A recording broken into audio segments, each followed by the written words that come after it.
जय जिनेन्द्र।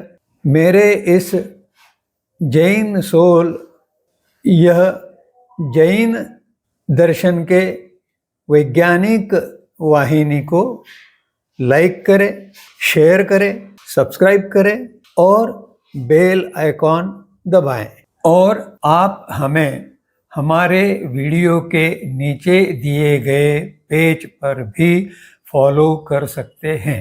जय जिनेन्द्र।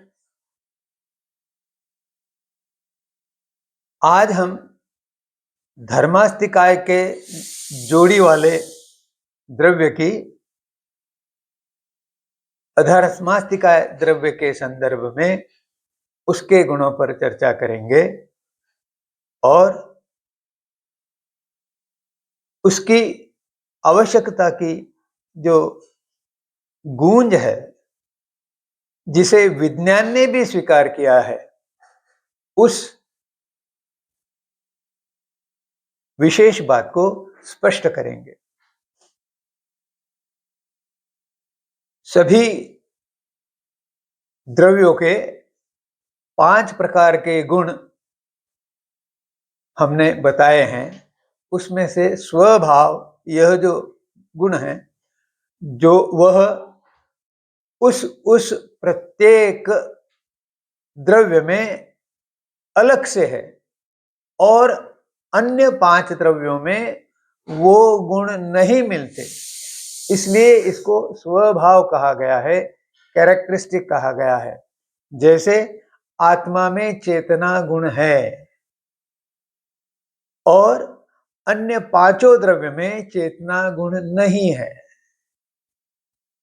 धर्मास्तिकाय में गति देने की शक्ति है, वह उसका स्वभाव है, और अन्य 5 द्रव्यों में वह शक्ति, वह विशेषता, विलक्षणता नहीं है, इसलिए उसको स्वभाव कहा है। अंग्रेजी में उसे कैरेक्टरिस्टिक, लक्षण कहा है। वह उसका स्थायी भाव है, वह भाव कभी छूटेगा नहीं। वह उसका सत्व है। सत अर्थात सत्य, और त्व भाववाचक है, तो सत्य का जो भाव है, जो अस्तित्व का भाव है, वह उसमें स्थिर है, शाश्वत है, निरंतर है। यह उसका स्वभाव है। अब स्वपक्ष, यह उस द्रव्य का प्राकृतिक गुण है और उसमें स्वत्व है, सत्व नहीं, स्वत्व है, उसमें संकेत है। और यह जो स्वपक्ष का संकेत है, उसे अंग्रेजी में एट्रीब्यूट कहा है। उसका स्वधर्म है, जिससे उसका परिचय होता है, उसकी वह प्रॉपर्टी है और वह उसका चिन्हांक है, अर्थात यह उसका तत्व है। तत् अर्थात वह, और त्व यानी होने का भाव, तो वह जो उसके अस्तित्व का भाव है, वह स्वधर्म है।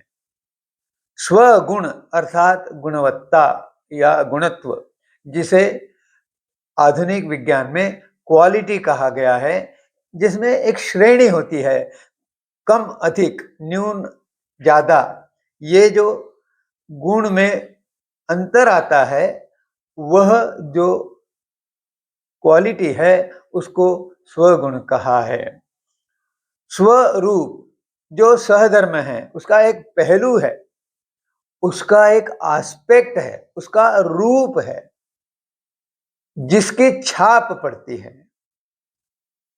इस तरह के ये 5 गुण जो है, उसमें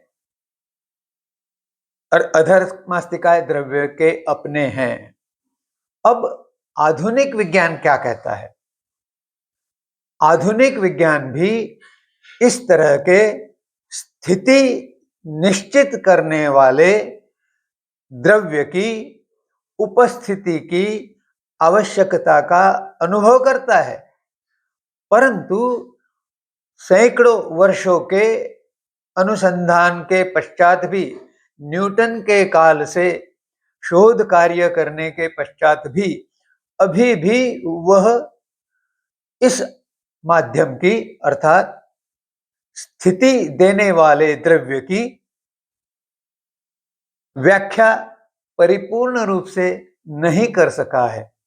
उसने गुरुत्व नाम से एक कल्पना विकसित की है, परंतु अभी भी गुरुत्व के लक्षण जो है वे वैज्ञानिक दृष्टि से आज का आधुनिक विज्ञान प्रमाणित नहीं कर पाया है। उसने ग्रेविटॉन नामक कण की कल्पना की है, परंतु यह भौतिक है और अधर्मस्तिकाय यह जो द्रव्य है यह भौतिक नहीं है, अभौतिक है।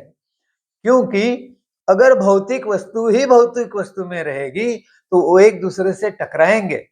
इसलिए जितने भी द्रव्यों की कल्पना जैन दर्शन में की गई है वे सभी अभौतिक है मूल रूप में, इसलिए वे एक दूसरे से टकराते नहीं हैं, वे अस्तित्व में रहते हैं, एक साथ रहते हैं, फिर भी वे एक दूसरे से टकराते नहीं हैं और वे एक दूसरे को अपने साथ समाविष्ट कर लेते हैं। इस प्रकार यह अधर्मास्तिकाय द्रव्य आधुनिक विज्ञान के द्रव्य से परिपूर्ण व्याख्या द्वारा प्रस्थापित किया गया है। अब इस अधर्मास्तिकाय का गुण जो है वह स्थिति निश्चित करना है। जैसे कोई थका हुआ व्यक्ति विश्राम करना चाहता है तो वह धूप से पसीने से लथपथ होने के पश्चात अगर छांव को देखता है, वृक्ष को दूर से देखता है तो उसे पता है कि वहां छांव होगी, वह उसकी ओर आकर्षित हो जाता है और वहां जाकर रुक जाता है, स्थिति स्पष्ट कर लेता है, निर्धारित कर लेता है।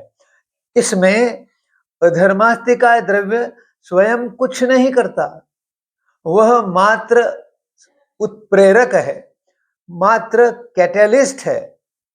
वह इस क्रिया में द्रव्य को, व्यक्ति को प्रेरणा नहीं देता, परंतु जब वह व्यक्ति रुकना चाहता है तो उस स्थिति को प्राप्त करने के लिए अधर्मास्तिकाय द्रव्य सहयोग करता है। यह उसकी प्राथमिक विशेषता है, इसीलिए उसको स्थित्यक अर्थात स्थिति देने वाला द्रव्य कहा गया है। इसके पूर्व वाले चित्रण में हमने देखा था कि गत्यक द्रव्य धर्मास्तिकाय पदार्थ और जीवों की गति में सहायता करता है और गति में सहायता करते हुए वह स्वयं उस पदार्थ को, उद्गल को या जीव को, मनुष्य को प्रेरणा नहीं देता। इस प्रकार अधर्मास्तिकाय और धर्मास्तिकाय ये दोनों द्रव्य प्रेरक द्रव्य नहीं है, ये तटस्थ है, उदासीन है, इनएक्टिव है, पैसिव है, केवल कैटलिस्ट अर्थात उत्प्रेरक का काम करते हैं। इसलिए इन दोनों द्रव्यों का जो महत्व है वह जैन दर्शन के तीर्थंकरों ने जिस प्रकार व्यक्त और स्पष्ट किया है, व्याख्यायित किया है, उस प्रकार आधुनिक विज्ञान ने प्रयास किया, परंतु वह उन दोनों द्रव्यों को भौतिक मानता है और उन्हें भौतिक गुणों से प्रमाणित करना चाहता है। वह प्रमाणित हो नहीं पाएगा क्योंकि वे अभौतिक है और अभौतिक द्रव्य का कोई नाप नहीं लिया जा सकता। कोई ताप, कोई तरलता, कोई भार, इस प्रकार की जो भौतिक गुणता है उसका अभाव होने से ये प्रयोग सफल नहीं होंगे। ईथर के संबंध में यह स्वयं आधुनिक विज्ञान ने प्रमाणित किया है और उन्होंने कहा कि हाँ, ईथर की आवश्यकता है, परंतु वह कैसा द्रव्य है यह अभी हमें पता नहीं है। यहीं पर अधर्मस्तिकाय द्रव्य का विवेचन समाप्त करते हुए आपसे नम्रतापूर्वक प्रार्थना है कि आपके मन में अगर कोई जैन दर्शन का विज्ञान और आधुनिक विज्ञान की तुलना के संबंधित कोई संदेह है, कोई शंका है, तो उसे कमेंट सेक्शन द्वारा मुझे भेजे तो मैं आपकी उस शंका का निराकरण कर पाऊंगा। जय जिनेंद्र।